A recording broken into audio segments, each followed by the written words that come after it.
దేవుని వాక్యమును ఆత్మ ఖడ్గమును ధరించుకొనుడి.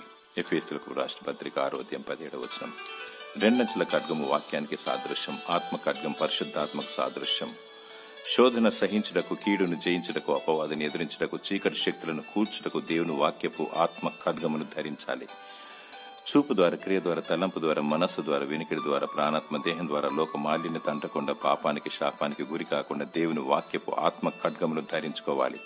అనేకులు మనుషులను ముఖస్థుతి చేస్తూ ముందొకటి వెనుకొకటి మాట్లాడుచు కక్ష, క్రోధము, ద్వేషం, మతమచ్చరము, కలహము, భూతులు, అబద్ధాలు, వేషధారణ, అల్లరితో కూడిన ఆటపాటలలో తులతూగుతూ లోకంతో కాంప్రమైజ్ అవుతూ సాతానుకు ముద్దుబిడ్డలుగా ఉంటూ ఆత్మీయంగా చనిపోయి జీవిస్తున్నామన్న పేరు మాత్రము కలిగి నటనలో జీవిస్తున్నారు. వేషధారణ బ్రతుకుకు స్వస్తి చెప్పు. దేవుని వాక్యమును రెండంచుల ఆత్మ ఖడ్గమును పట్టుకో.